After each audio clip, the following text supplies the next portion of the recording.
So in our today's session, we are going to start with winding up, winding up by the tribunal under the Companies Act 2013. This chapter, we are going to do it from the new syllabus module. So irrespective whether you are from the old syllabus or you are from the new syllabus, we'll do it from the module because mostly if you see, the module has the provisions of Bear Act only. So it's nothing, it is just the Bear Act. So we'll straight away do it from here. Also, it's given in a very precise manner. So like I mentioned in my previous lecture also, that winding up in the old syllabus, they have given it in a very diversified way. They have covered a lot of provisions, but they ask only few questions. And in the new syllabus, what they have done, they have revised the content as per what they ask in the exam. Also, a lot of the provisions of winding up has become redundant after IBC has been introduced, like the provision for the voluntary winding up is no longer there in the Companies Act. You have it in under section 59 of the IBC. So it's there, and a very few repeated questions they ask in the exam.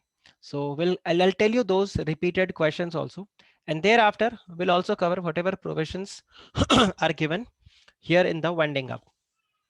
So just see, if you see here winding up, the provisions of winding up is given in chapter 20. Chapter 20 of the Companies Act covers the provisions of the winding up. And in case of this, we also have the company's winding up rules 2020. Though these rules are being notified, but a lot of the provisions are still not applicable. At least academically, a lot of the provisions are not applicable for all of you. So this we can ignore as far as your exams are concerned. But yes, a lot of the provisions are same. So in case of winding up, like I mentioned, it is chapter number 20 of the Companies Act. And then we have the provisions for the winding up by the tribunal, which was part one. And part two contains the voluntary winding up process, which is being omitted from section 304 to 323. So if you need, if you read the guide note of section 59 in the IBC, we have the provisions of section 304 to 323 which have been bound up, and then we have the sections from section 324 till your section number 365 which covers the dissolution and the other provisions which are applicable for the winding up of the company. So last is section 365 which covers the dissolution of the company. Now when I say winding up, in case of winding up, there are two orders which will be passed by the NCLT. Right, so just understand there will be two orders. So what is going to be step? So step one would be that there will be a order for winding up. After the order for winding up is being done, then in that case, the liquidator will be appointed.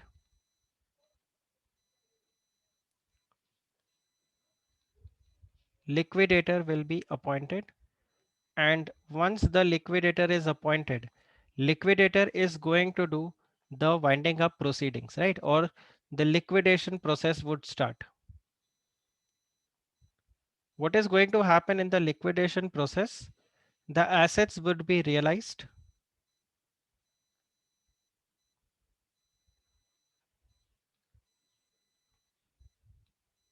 and the liabilities would be paid off.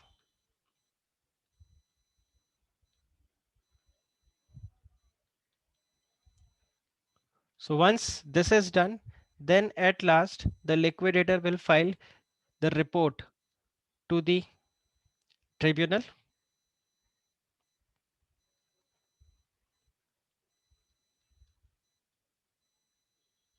and at last then you are going to have, that is, the order for dissolution.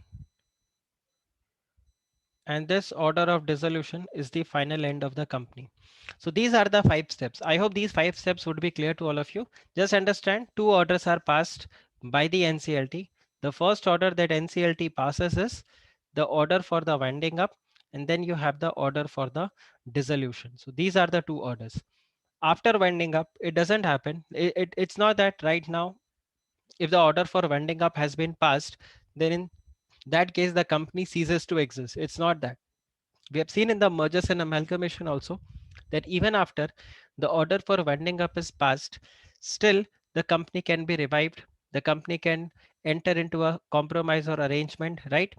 And in that case, the application will be filed by the NCL, by the liquidator, right? So all that we have covered. So just understand that it's not right after the winding up order, the company will be wound up. The company is or company ceases to exist after the order of dissolution has been passed. So now you can say the company ceases to exist.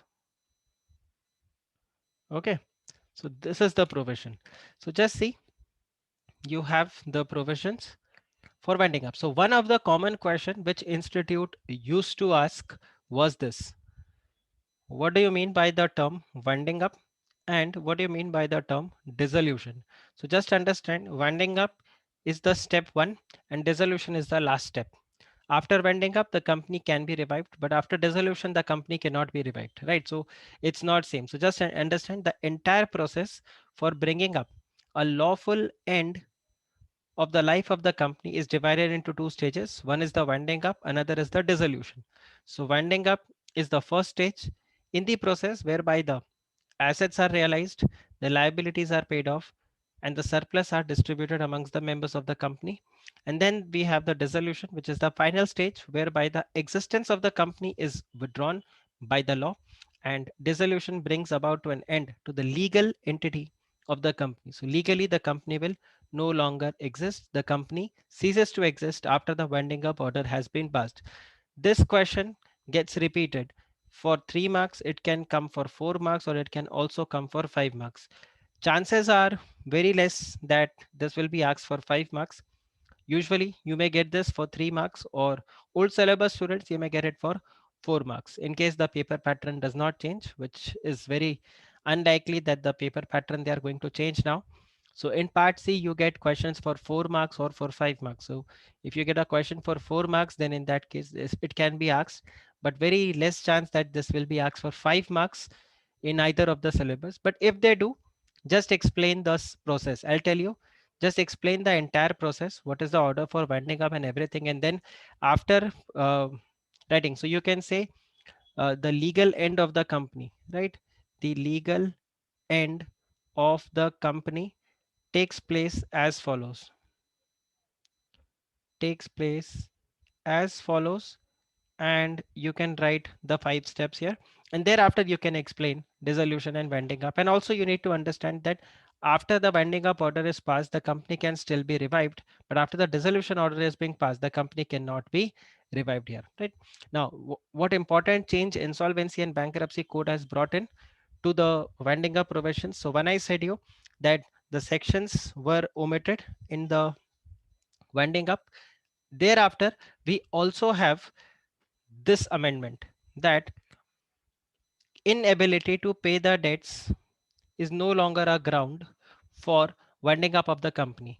This was asked twice for 5 marks.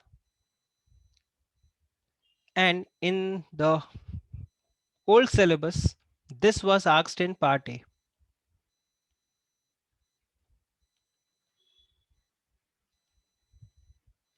This was asked in part A.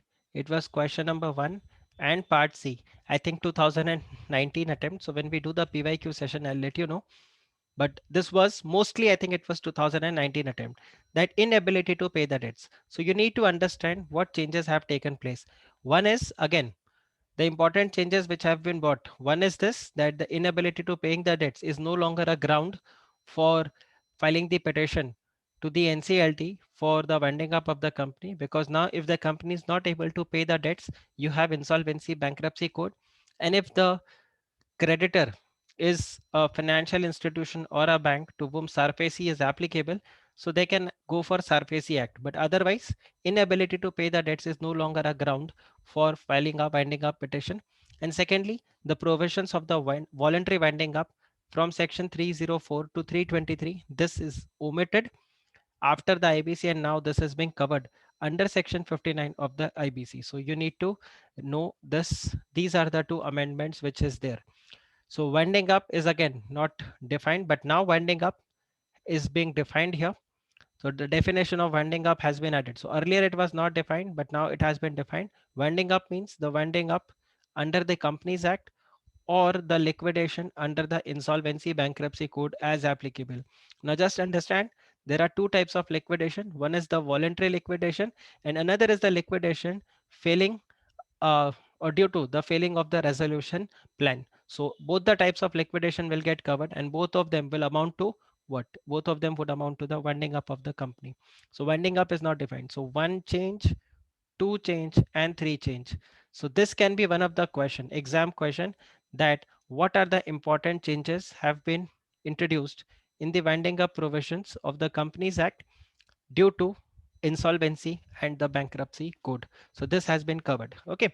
Now just see, earlier you had these grounds. So this was before IBC. And what are the grounds for winding up?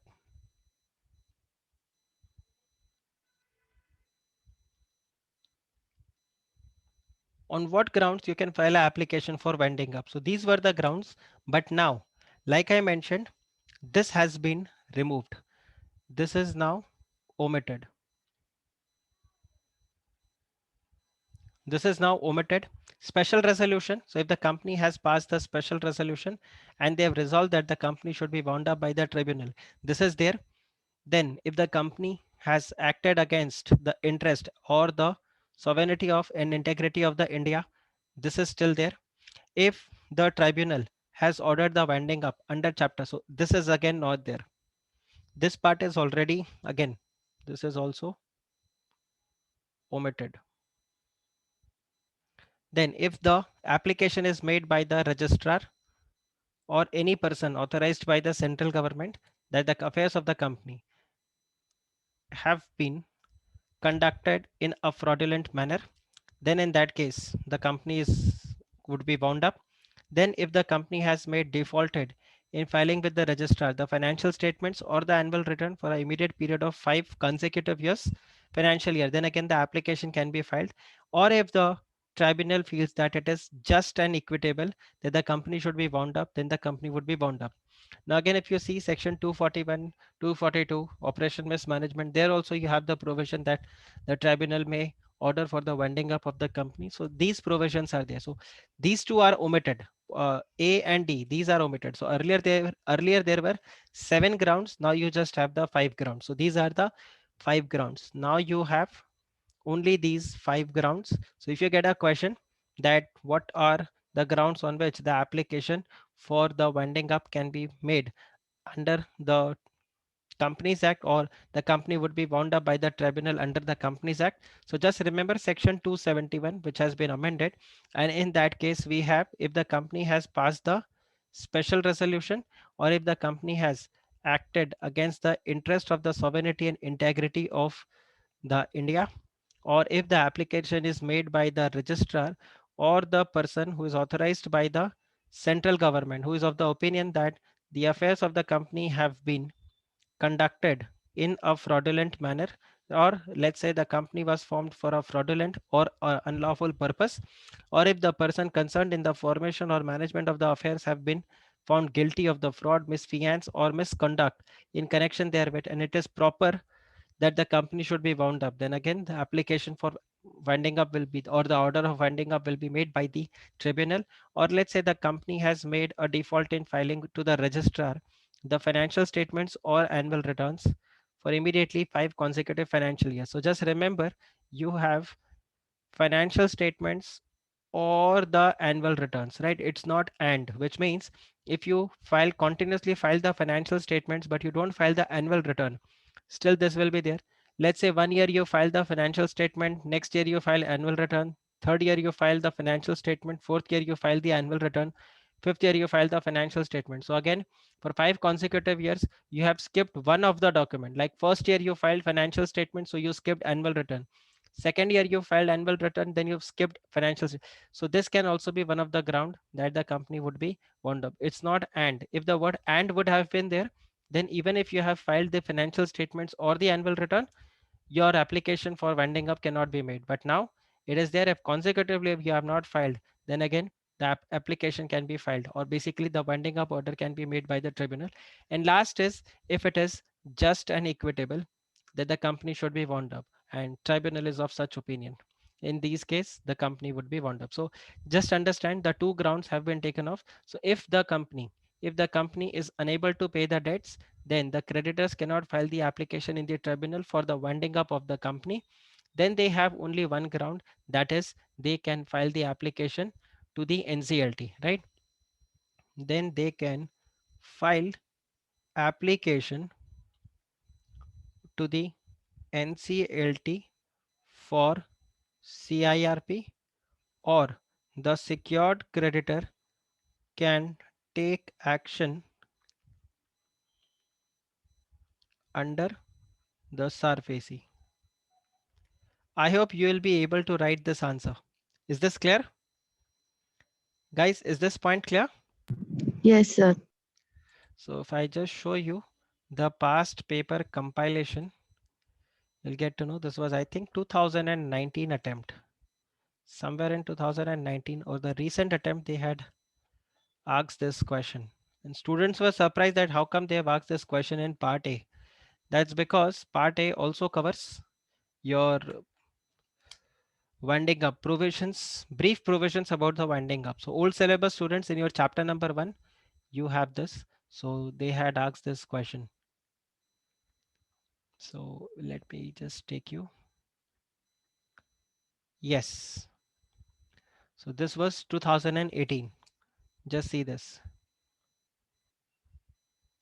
Inability to pay the debts was generally a ground for moving an application for the winding up under the Companies Act 1956, but such a ground no longer exists under the Companies Act 2013.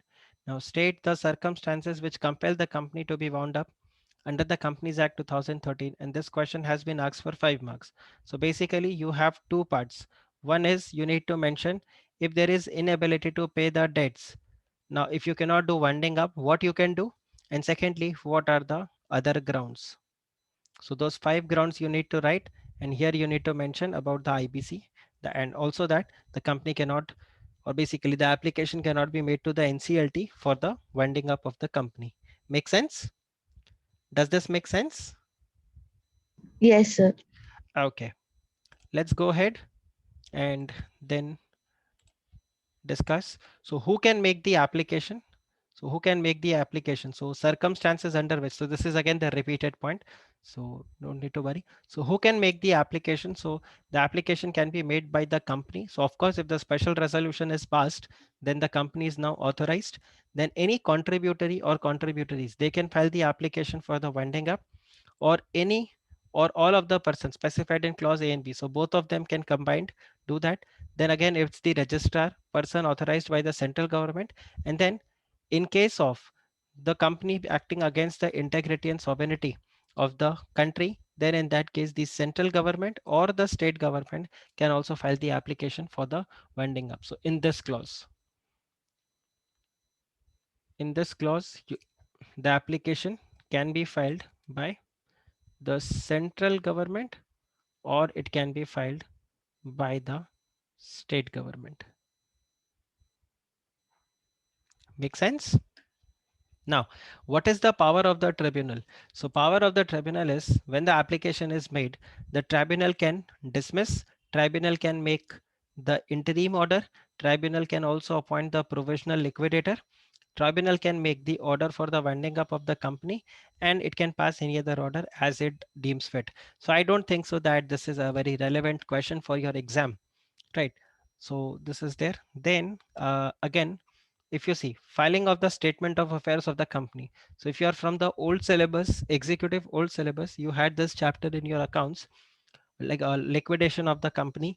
In that liquidation of the company, you used to prepare statement of affairs. This was also in short written as this: assets specifically pledged, assets not specifically pledged. Remember, if you have done this chapter, Mansi, Yes, sir. remember? So it's the same thing, statement of affairs. So why you prepare statement of affair? It's because of the company act requires. Now who used to prepare statement of affair? The liquidator or the company?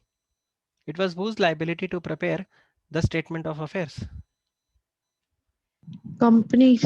Company. So it was the duty or the obligation of the director and also the company secretary. The company secretary is also liable to prepare the statement of affair, and it should be filed. Basically, the statement of affair should be prepared within 30 days from the order. So where the tribunal is satisfied on the petition that the winding up of the company is to be made out, he may order, right? He may, by an order, direct the company to file. So direct the company to file the objections along with the statement of affairs within 30 days of the order, which can be allowed a further period of 30 days in a situation of contingency or special circumstances. Now tell me one thing. Uh, if the company do not have any objections, does it still need to file the statement of affairs, or the statement of affair has to be filed? Has to be filed. It has to be filed, but if they have any objections, they can also file the objections. But even if there is no objection, they will still have to file the statement of affair. However, the statement of affair, for the statement of affair, the tribunal shall forfeit the right of the company to oppose for the petition and the rights of the directors and the officers of the company as found responsible for such non-compliance. So if the company fails, what if the company fails? So if the company fails to file the statement of affair, basically the right of the company to oppose the petition and right of such directors and officers as found responsible for the non-compliance. So the rights are being taken off, right? The company cannot oppose to the winding up, and also the directors and the officers, they will also lose all their rights, and plus there is a monetary penalty as well as here. Now company liquidator and the appointment. So of course the liquidator will be appointed by the NCLT, and that liquidator is going to take care of the winding up proceeding. Now tell me one thing, is liquidator defined in the Companies Act? Is liquidator defined in the Companies Act?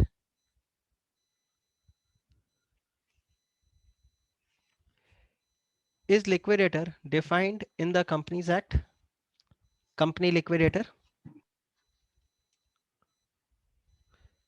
Is company liquidator defined in the Companies Act? Yes. Yes. So what is the definition of the company liquidator?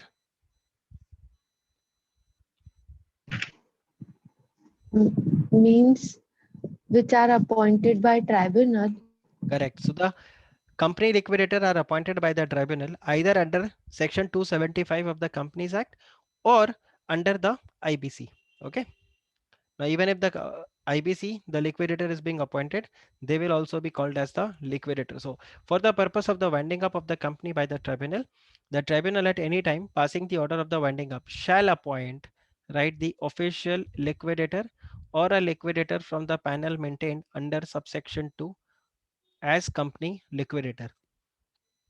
The provisional liquidator or the company liquidator, as the case may be, shall be appointed by the tribunal from the amongst the insolvency professionals. So it's the same, the insolvency professionals who are registered with the IBBI. So this is there. And then where the provisional liquidator is appointed by the tribunal may limit and restrict the power, order appointing or it by a subsequent order. But otherwise, he shall have the same power of the liquidator. So as far as the provisional liquidator is concerned, the provisional liquidator will have the same power as of the liquidator unless the tribunal limits or restricts the power of such provisional liquidator. It's fine. The terms and conditions of the appointment of the provisional liquidator or the company liquidator and the fees payable, this all will be specified by the tribunal. Okay. So again, just understand the terms and conditions and also the fees payable will be determined by the tribunal depending upon what is the size of the company, what is the experience of the liquidator, then what is the quantum of task which needs to be done. So all these things are there. Now on appointment as the provisional liquidator or the company liquidator, as the case may be, such liquidator shall file a declaration within 7 days from the date of appointment in the prescribed form disclosing the conflict of interest or the lack of independence in respect of the appointment. So basically the liquidator should not be related or should be independent. Technically the liquidator should be independent, and in case the liquidator is not independent, that needs to be disclosed to the NCLT. So what if at the time of appointment the liquidator was not basically the liquidator was independent and gradually the liquidator is not independent? So in that case, whenever the person, the liquidator, is or independence is breached, that liquidator will then intimate it to the NCLT that I am no longer a independent person with respect to the company of which I have been appointed as the liquidator or as the provisional liquidator, right? So just see the definition which has been given here. So liquidator means the person who is appointed by the tribunal as the company liquidator in accordance with the provisions of section 275 of the winding up of the company under this act. Now you have this again case, right? So nothing, it is just the fact of the case. So just you can read it. There is nothing great fancy in this. It is simply there. Then removal and replacement of the liquidator. So the grounds on which the liquidator can be removed or the liquidator can be replaced. It is when there is a misconduct which have been proven against the liquidator, or if the liquidator does a fraud or misfeasance, professional incompetence or the failure to exercise due and care, then inability to act as the provisional liquidator or as the case may be, company liquidator, or if there is a conflict of interest or the lack of independence, then again it would be justified that, and this is during the term of his appointment, then again it would justify the removal. So these are the grounds on which the liquidator would be removed. I again don't think so that this can be asked in the exam, but just for the sake of it,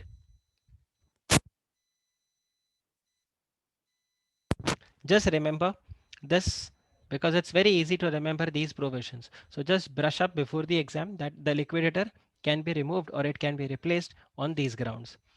Then intimation of the winding up.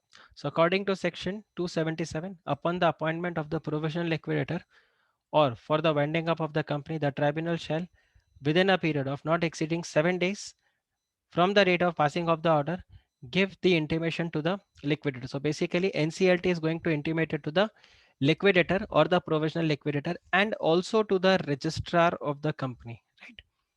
So here the NCLT is going to intimate it to the official liquidator and also to the ROC concerned. And the registrar on the receipt of the copy of the appointment of the provisional liquidator or the winding up order shall make an endorsement to that effect in his records relating to the company and notify in the official gazette. Now just see, ROC is going to take a note of it and then notify in the official gazette,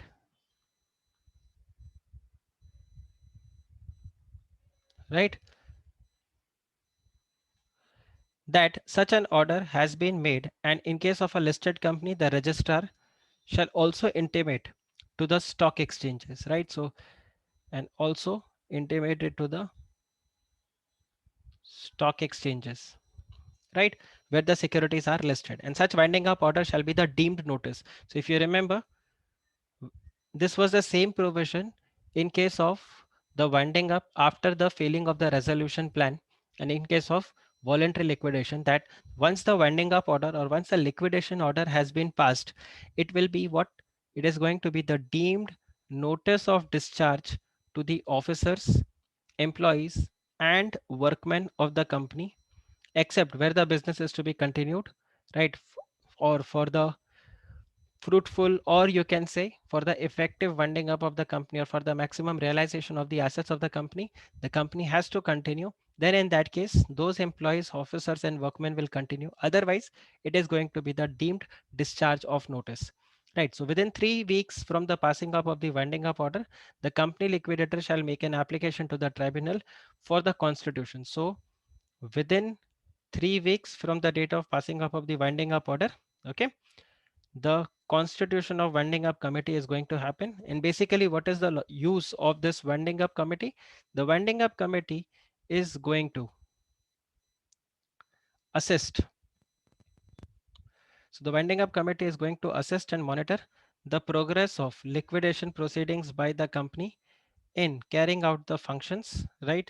And such winding up committee will comprise of, so this is going to be the constitution. Definitely you'll have the official liquidator, then you'll have the nominee of the secured creditor and a professional who is going to be nominated by the tribunal. So this is going to be the winding up committee.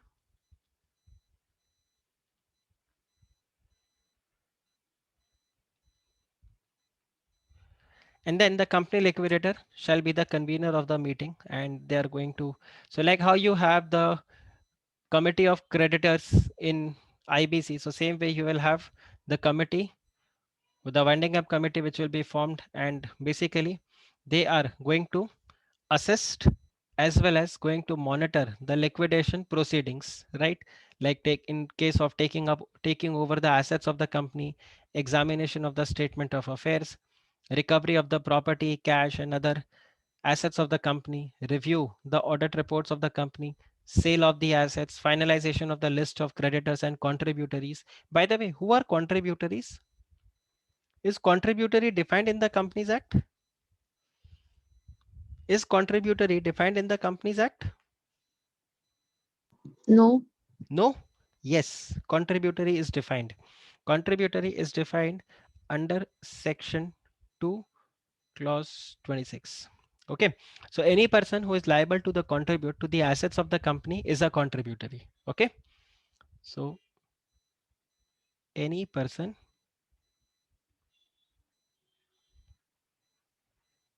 liable to contribute to the assets of the company on winding up, that person is called as the contributory. So contributories list is going to be finalized, and then if there is any compromise, abandonment and settlement of the claim, this will be done. Payment of the dividend if it is there, and then any other function as the tribunal may direct. So I don't think so. Again, winding up committee, they can ask a question, but if it is done, then probably this much part you can write in case of winding up committee. Again, I feel not very relevant for your exam perspective. At least they have not asked in the past. Not necessary that they are not going to ask it in future also, but just in case they ask, you can, I think, write the answer. This much part would be more than enough. And then the company liquidator will place before the tribunal the minutes of the meeting with the committee. So this is all fine. And then the effect of the winding up order. So once the winding up order has been made, this will operate in favor of all the creditors and all the contributors of the company as if they had made the joint application. So basically, in this case, what section 278 is trying to say, that even though the application was made by the company or the application was made by the tribunal, or as the case may be, the order was, so once the order for winding up has been passed by the tribunal, okay, once this order has been passed by the tribunal, this is going to be as if the application is made by all of them. So technically it will be binding on all, right? So none of the creditor, none of the contributory can come and say that no, we had not made the application for winding up of the company, so we are not bound by this order, or why we should follow, why it should be, enforced on us forcefully, right? We do not subscribe to this winding up order. So for us, the company is going to be a going concern, there should be a stay on the winding up order. So this is not going to happen. So once the winding up order is passed, it will be what, it will make a statutory force, it will be binding on all as if they had jointly made the application. Then you will have the stay on the suits on the winding up order. So just like you have the moratorium, you have the same thing. But in case of moratorium, there is a temporary suspension. Here, there is no temporary suspension. Basically, now once the winding up order has been passed, then no suit or other legal proceeding shall be commenced, right? And if there is any pending at the date of the winding up order, it will be proceeded by or against the company, again except with the leave of the tribunal and subject to the terms and conditions as the tribunal may impose. So the existing ones get a stay, or they will be proceeded as per the tribunal, and no other suit or legal proceeding shall commence once the winding up order has been passed. And then any application to the tribunal seeking leave under this section shall be disposed of within 60 days. So this is there. So for the pending cases, if any application has been filed, so the application has to be disposed of by the tribunal within 60 days and no other proceeding will apply. Of course, this is not applicable before Supreme Court and High Court, right? So this section is not applicable. Why? I think you all can answer this question. Why? Why we have this provision here? Why we have this provision here?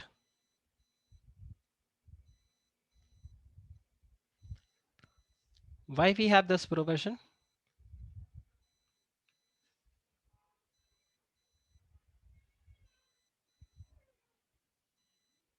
Because the power to file the application to Supreme Court and High Court is given under which law?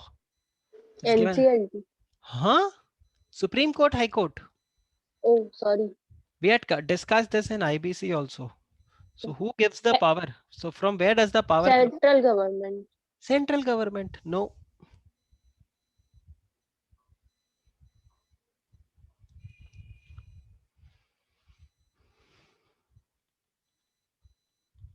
Constitution. Constitution of India. Okay. Therefore, the application cannot be made. I mean, there cannot be any restriction.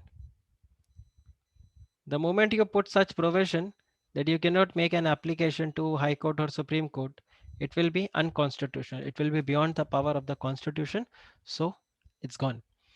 Now you have section 280. 280 is also there. It's not given here. So this is basically jurisdiction of which tribunal. But again, it's not given there. Then the submission of the report of the tribunal. So basically, where the tribunal has made the winding up order, then the liquidator shall, within 60 days from the order, submit to the tribunal a report containing the following. So this is the report which will be submitted. Now in this report, basically is going to mention what are the assets of the company, what is the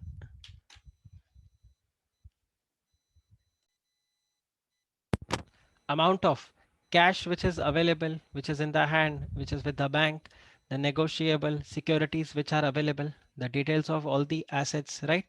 And then again, the valuation has to be obtained from the registered valuer. So the registered valuer is going to do the valuation. Then again, what is the amount of capital?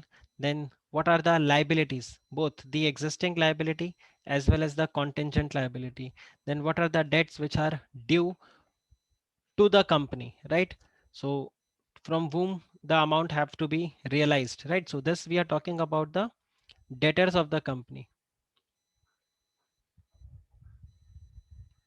And then the guarantees, list of contributories and the dues, then the details of the trademark, intellectual property, details of the subsisting contracts, joint venture, collaboration, details of the holding and subsidiary company, then the details of the legal cases which are filed and any other information which the tribunal requires. So not very very relevant, I would say, but again, yes, this is there. So within 3 weeks, just remember these things, that within 3 weeks from the passing up of the winding up order, constitution of the winding up committee, then within 60 days from the winding up order, it is the submission of report by the company liquidator, and within 30 days from the winding up order, company has to file the statement of affairs, right? So 3 reports we have covered as of now.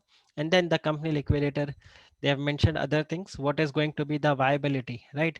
So company liquidator will also mention that whether it is fit to do the winding up right now or not, or let's say how can the maximization of the value of the assets can be done by the company, right?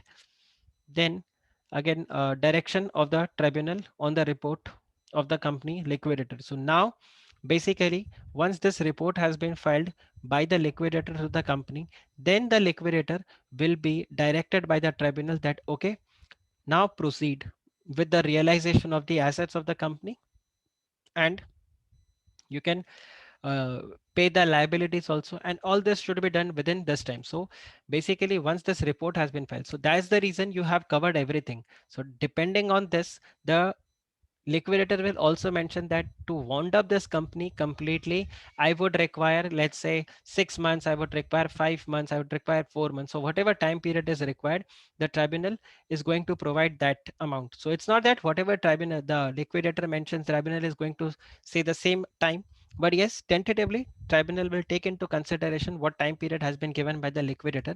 And thereafter, the tribunal, on considering this report, it is going to fix the time limit within which the entire proceedings shall be completed and the company will be dissolved. So if you see, the Companies Act is trying to put a time limit, but of course the time limit has not been set up, or it's not fixed like the SARFAESI Act, or you can say the IBC, where 180 days time period and all those is given. So it will depend totally on the company to company basis. So for some companies where there are very few assets, it's a closely held company, there are very few liabilities and all. So company may say that the tribunal may say that this should be wound up within 1 month. Some companies are huge, so they may say that okay, it may require 1 year also. So depending on that, the time period will be fixed. So this will depend on the company to company basis, right? And then the tribunal, if it is of the opinion at any stage of the proceeding or on examination of the report submitted by the liquidator, and after hearing the company liquidator, creditor, contributories, or any other person interested, that it will not be advantageous or economical to continue the proceedings, it can again revise the time limit within which the entire proceeding shall be completed and the company be dissolved. So this time period can again be changed depending upon the application which is being made. Then the tribunal or the examination on the reports of the submitted by the company liquidator, and after hearing the company liquidator, so they can also order for the company as a going concern itself. So here the Companies Act is also saying that it is not that you have to do the piecemeal liquidation. Do you understand piecemeal liquidation? Do you understand piecemeal liquidation? Piecemeal liquidation means you have to sell the assets individually, pay all the creditors. Here it is trying to say the company can also be done like a slum sale.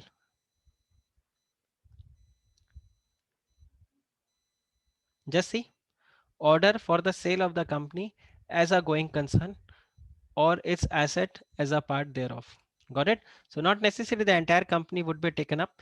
It could be possible that undertaking of the company is sold. So there are 5 factories. So it's not necessary that you have to dismantle the plant and machinery, sell all the plant and machinery, sell the stock, and then sell the building, the land and building separately. You can sell all of them all together as a collective sale, like a slum sale, and the factory may continue. So this way, the provisions of the Companies Act are basically emphasizing that the economic value should not be degraded. So if you feel that yes, the company can be sold as winding up as a going concern, then of course the company would be sold as a going concern also. It's not the takeover of the company. Okay, just understand, it's not just the takeover of the company.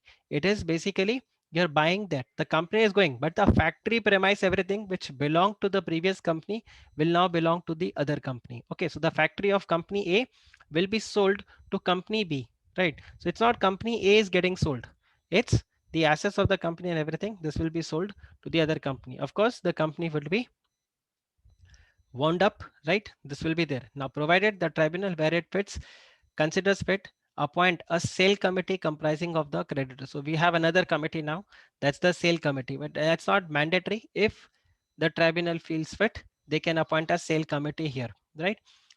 And then again, tribunal can also file a application, or basically it can also order for the investigation under section 210, provided the application is made that the company has been committing fraud or such thing. So this is all fine.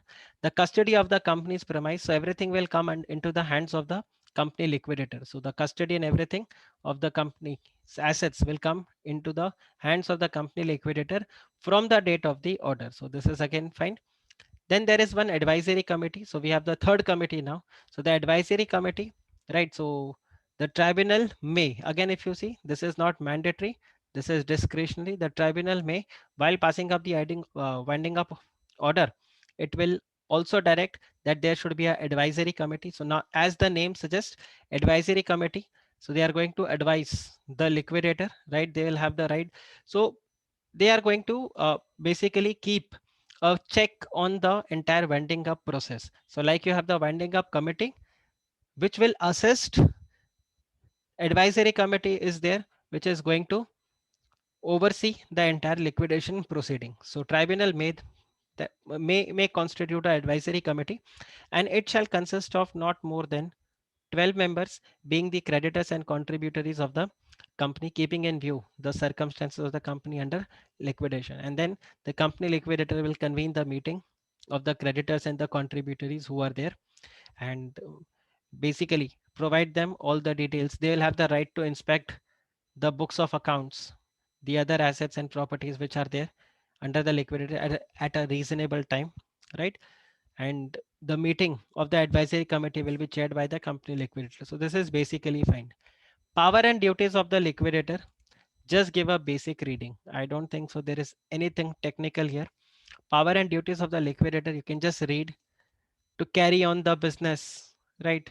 So far as it is beneficial for the winding up, then to do all such acts and execute in the name of the company wherever it is necessary, right? To sell the immovable and movable property through either public auction or through private contract. Then you have, they can also sell the whole of the undertaking as a going concern to raise the money where it is needed, right?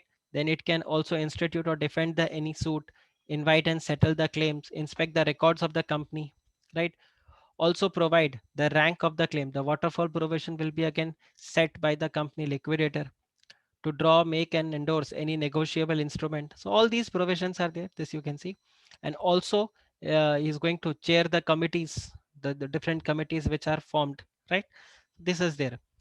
The liquidator is also empowered to take professional assistance, right? If the liquidator feels that I need a professional, so the liquidator can also appoint one or more chartered accountant or the company secretaries or the cost accountants or the legal practitioners or such other professionals, right? If it is necessary to perform the duties under the Companies Act. Then it can also exercise the company's liquidator power. So this is all same. You don't have to worry about it. Then the books of accounts is to be maintained by the company liquidator. So it will be there. Audit of the company liquidator's account. So before filing the final order, so this will be again, the audit will be done. And also the liquidator has been asked to maintain a proper regular books of accounts, including the receipts and the payment account which is going to be made.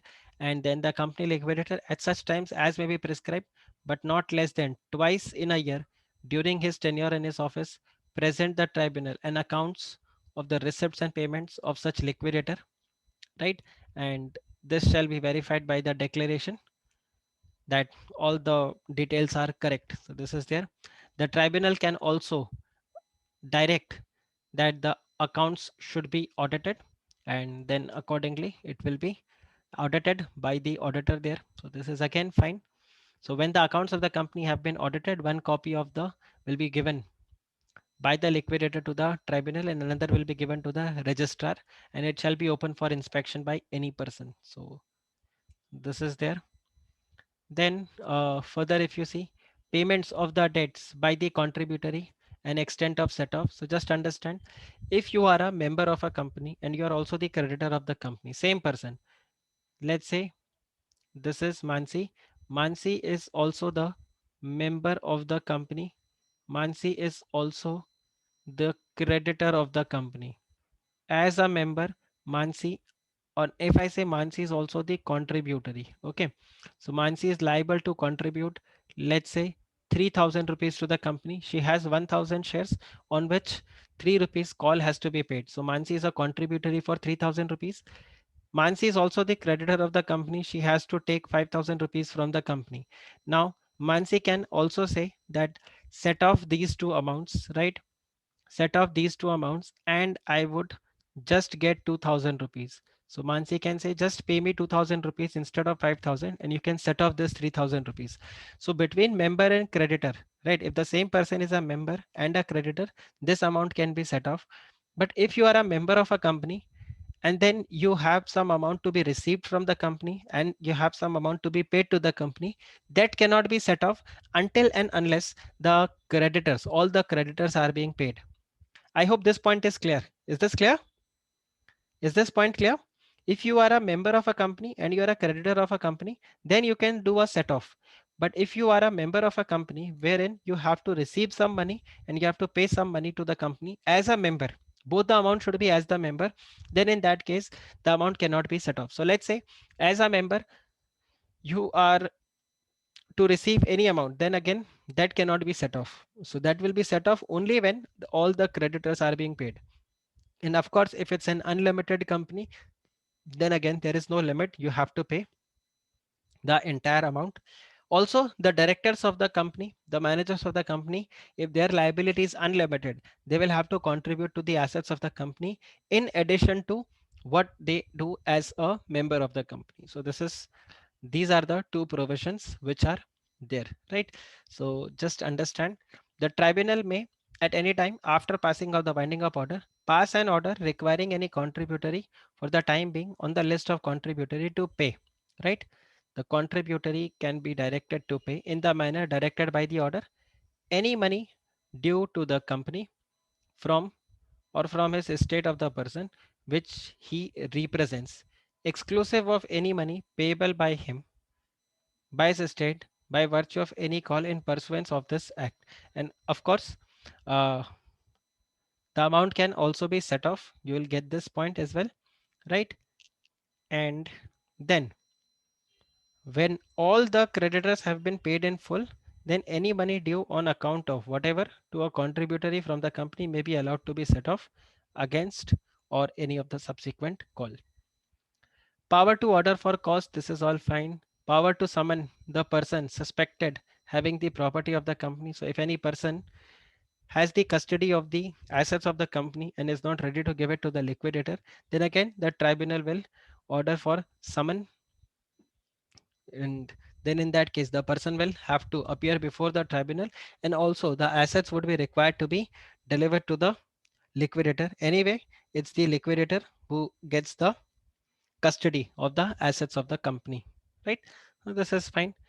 If any person in this case, if there is any person which feels that the tribunal feels that who is going to abscond from India or is going to uh, intentionally conceal the assets of the company, in that case again the arrest can be made, right? So this is there. Then examination of the promoters and the directors, so this is again the same point which I have been given. The promoters and the directors of the company, if the tribunal is of the opinion that they have been committed a fraud or something, then in that case the provisions have been made for that, and this has been put, the liability has been put on the liquidator because he has to see if there is any fraud which has been committed right from the promotion of the company till the date of the winding up order. So this the liquidator will have to check. So this is their arrest of a person who is trying to leave or abscond India having the custody of the assets of the company. And then when the affairs of the company have been completely wound up, the company liquidator will make the application to the tribunal for the dissolution of the company, and that's where the tribunal is going to file or give the order for the dissolution of the company, and that is going to be the final end of the company. So the tribunal, on the application made by the company liquidator, or when the tribunal is of the opinion that it is just and reasonable in the circumstances of the case that an order for dissolution should be made, it will make a order and the company will be dissolved from the date of the order, and the company will be dissolved accordingly. So a copy of the order will be filed within 30 days, and it will be forwarded to the company by the company liquidator to the registrar. So the company liquidator is going to file this order to the registrar, and the registrar is going to record that and also strike off the name of the company from the register of members. So this is the provision. You again have one case law which is technically not even the case law. This is just the fact of the case which I would say. This you can again read. So like I mentioned that the company, once the application has been filed for the winding up of the company, the order has also been made. It's not that the company is to be wound up, right? The company can also be amalgamated, that's absolutely fine. But yes, after the order of dissolution, then no amalgamation, nothing can be taken away. Also, if there is any fraudulent preference, so section 328, it's the same thing what we covered in the Companies Act, in the IBC. So if the company is giving any preference to the secured creditor, so in that case, that can be made void. So section 328 of the Companies Act deals with the fraudulent preference. So it says that where a company has given a preference, sorry,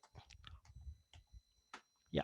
So where a company has given a preference to a person who is one of the creditor of the company, or a surety or a guarantor for any debts or liability of the company, and the company does anything or suffers anything done which has the effect of putting the person into a position which in the event of the company going into liquidation will be better than the position he would have been if that thing had not been done prior to 6 months of the making of the application to the tribunal. The tribunal, if satisfied that such a transaction is fraudulent preference, it may order restoring the position to what it would have been if company had not given the preference. Does it feel like a deja vu? Does it feel like a deja vu? Didn't we do the same provision in IBC? Yes, sir. Right? So it's the same provision which is there. Only the timeline is different. There it was 2 years. Now you have here 6 months. Okay. And then liabilities and the rights of the person to whom fraudulently it has been transferred. So it has to be restored. So this is fine. Now this winding up order, as I mentioned, the rules have been given, right? The rules have also come into force, but as of now, nothing has been given about the rules, right? It's a long list of rules, but from exam perspective, I think there is not much which is available. There is only a summary procedure which is there. This I am going to cover separately. The summary procedure of the winding up. This I'm going to cover from the winding up rules, and I feel this is important. The summary procedure for the winding up. So this I'll cover separately as a amendment video, right? Otherwise, you will not have. Basically, in case of summary procedure, the company's winding up will be done, but the process and everything will not be over the NCLT. It will be with the central government. You'll go to the liquidator, sorry, you'll go to the regional director, right? So this will basically reduce the burden of the NCLT. So the summary procedure, I'll just make a short note and I'll cover it in one of the amendment lecture, but otherwise you will not, you don't have much things which are available here in case of winding up, right? So this is the summary procedure which has been given here. So central government, so not all the companies. So this can be one of the question, that these rules, so which company can make the winding up application without going to NCLT? So the company which has a deposits up to 25 lakhs, or the company having outstanding loan up to 50 lakhs, company having turnover up to 50 crore, or the company having a paid up capital of 1 crore. So if you have these, then in that case you can apply for the summary procedure. And in case of summary procedure, you need not go to the NCLT. You can straight away go to the central government, and the entire process will be taken care by the central government. So this is one question. So this is what I was planning to cover. So this is the only thing for summary procedure. I feel this is important both for old as well as the new syllabus. Just remember these threshold limit, and also understand what it is, that the winding up process will be done by the, so just see the summary procedure, just read this line. The summary procedure of the liquidation, right, is that the central government will provide the required approval to such companies for the normal winding up process, which otherwise would have been undertaken through the NCLT.